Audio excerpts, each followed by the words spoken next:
CPIM Kozhikode ജില്ലാ സമ്മേളനത്തിന് ഇന്ന് വടകരയിൽ തുടക്കമാകും. പ്രതിനിധി സമ്മേളനം പോളിറ്റ് ബ്യൂറോ അംഗമായ മുഖ്യമന്ത്രി പിണറായി വിജയൻ ഉദ്ഘാടനം ചെയ്യും. വിവരങ്ങളുമായി ലതീഷ് വടകരയിൽ നിന്ന് നമ്മളോടൊപ്പം ചേരുകയാണ്. സമ്മേളനത്തിന്റെ വിശേഷങ്ങളുമായി ലതീഷ്, ഗുഡ് മോർണിംഗ്.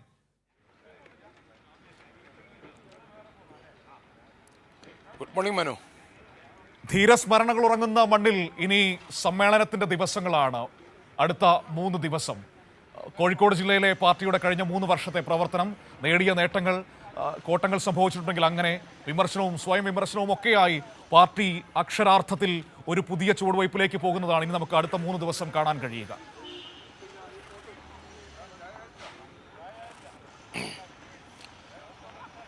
മനു, 9 മണിയോടുകൂടി തന്നെ പൊതുസമ്മേളന നഗരിയായ കോടിയേരി ബാലകൃഷ്ണൻ നഗറിൽ ഞാനിപ്പോൾ നിൽക്കുന്ന ഇവിടെ പതാക ഉയരും. മുതിർന്ന അംഗമായിരിക്കും പതാക ഉയർത്തുക.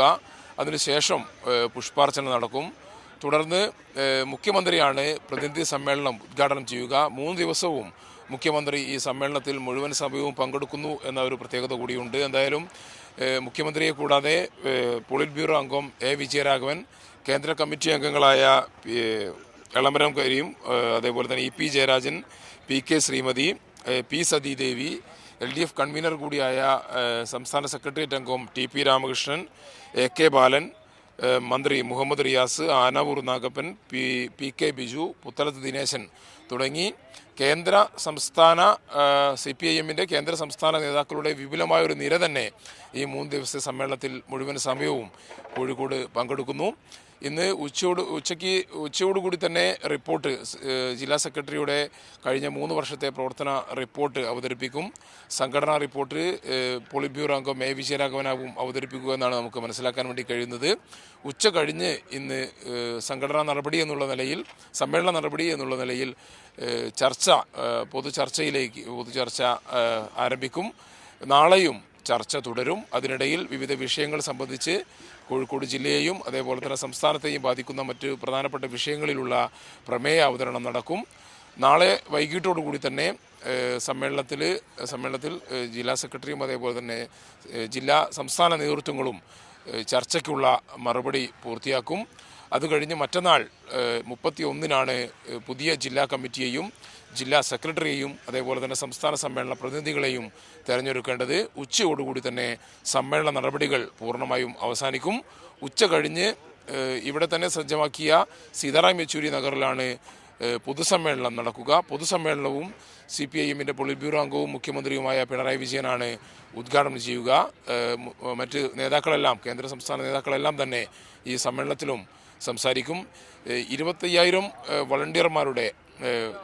വളണ്ടിയർ മാർച്ച് വടകരയെ ചെമ്പട്ടണിയിച്ചുകൊണ്ട് വടകരയിൽ 25,000 പേർ പങ്കെടുക്കുന്ന വളണ്ടിയർ മാർച്ചാണ് സംഘടിപ്പിച്ചിരിക്കുന്നത്.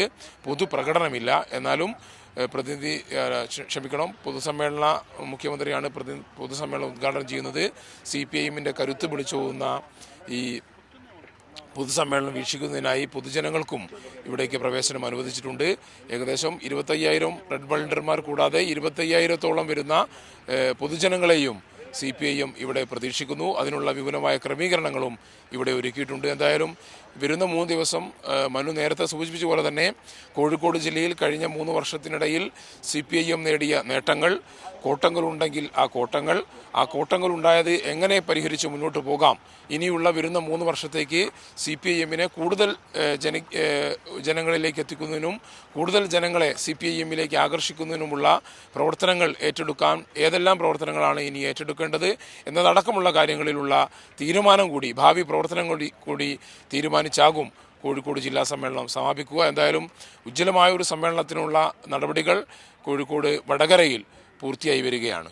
മനു, ശരി. ഏതായാലും കോഴിക്കോട് ജില്ലാ സമ്മേളനത്തിന്റെ സമഗ്രമായ വിവരങ്ങളാണ് ലതീഷ് നമുക്ക് നൽകിയത്. ഏതായാലും ഇനി ജില്ലാ സമ്മേളനത്തിന്റെ തിരക്കിലേക്ക് കോഴിക്കോട്ടെ പാർട്ടി കടക്കുകയാണ്. പ്രതിനിധി സമ്മേളനം പോളിറ്റ് ബ്യൂറോ അംഗം മുഖ്യമന്ത്രിയായ പിണറായി വിജയൻ ഉദ്ഘാടനം ചെയ്യും.